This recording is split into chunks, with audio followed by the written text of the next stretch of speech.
হাঁটু কোমর মাজা খেয়ে খেলা থুইয়া নমস্কার, এই যে কথাটি করেছিলেন একজন আবিষ্কার, সেই কথাটি এখন বর্তমানে মোল্লা মুন্সিদের কাছে হয়ে গেছে তিরস্কার। তবে আমি যে কথাটি বলবো এগুলো যদি ইনশাল্লাহ শোনেন তবে হবে সকলেরই উপকার। তো হে জগতবাসী, যে আশা করছি সকলে ভালো আছেন। তো আজকের আলোচনার মূল হলো যে হাঁটু কোমর মাজা খেয়ে খেলা থুইয়া নমস্কার, এই যে কথাটি, এই কথাটি দেখা গেছে যে আমি যদি একটু বুঝিয়ে বলতে যাই এবং আপনারা যদি একটু খেয়াল করে শোনেন তো ইনশাল্লাহ বিফল হবে না, ইনশাল্লাহ ফল হবে। আর সেই ফলটি ইহকাল এবং পরকাল দুটি কালেই ফল হবে।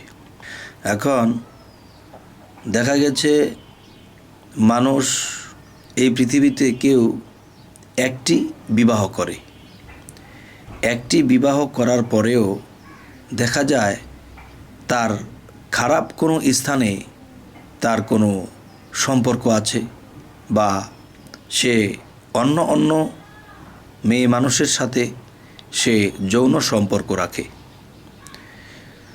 আচ্ছা, আরেকটি হলো কারো কারো জীবনে হস্তনী, পদ্মনী, নাগিনী, চিন্তামণি, এই চারটা জাতের মেয়েদের মধ্যে যারা চিন্তামণি পাবে, বিয়ে শাদী করলে যদি চিন্তামণিটা দেখে করতে পারে তখন তাদের সাফল্য জীবন হবে।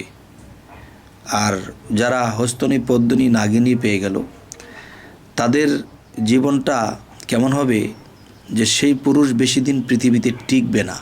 কেননা একটা কামের পাগল একটা নারী তখন তাকেও হস্তনস্ত করে ছেড়ে দিবে।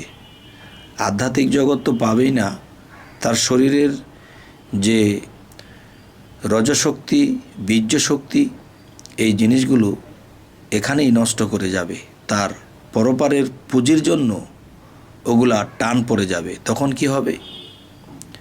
তখন এই পৃথিবীতে সে আবার জন্ম জন্মান্তরেই ঘুরতে থাকবে। তবে চিন্তামণি যে একটা বিষয়, যে তারা স্বামীর কখনো ক্ষতি চায় না, স্বামীর বাহ্যিকভাবে হোক, যৌনভাবে হোক, যে কোনোভাবে হোক স্বামীর ক্ষতি চায় না, সংসারে চিন্তা ভাবনা করে। তো আরেকটি বিষয় যে আজকে আলোচনা করব যে হাঁটু কোমর মাজা খেয়ে খেলা থুইয়া নমস্কার, কিন্তু একদল লোক আছে হস্তনী, পদ্মনী, নাগিনী যেরকম নারীর মধ্যে আছে এরকম ছেলেদের মধ্যেও আছে। তো এরা দেখা যায় কেউ চিন্তামণি পেয়েছে, সেই পুরুষটি দেখা গেছে যে সে হস্তনী, পদ্মনী, নাগিনীর মতো একজন। তখন দেখা গেছে সেই নারীর কিছুই তো হয় না, কিন্তু ক্ষতি তার নিজেরই হয়। আর সেই পুরুষটি বেশি দিনই পৃথিবীতে টিকে থাকে না। কারণ যেতটুকু সম্পদ আল্লাহ মানুষের মধ্যে দিয়েছে, যখন অতিরিক্ত খরচ করে ফেলে তখন কিন্তু তার বিভিন্ন রোগে ভোগে ধরে। তখন সেই রোগের তাড়নায় বেশি দিন টিকে না। আচ্ছা, তো এখন হাঁটু কোমর মাজা ভেঙে যাওয়ার যে বিষয়টি, সেটি হলো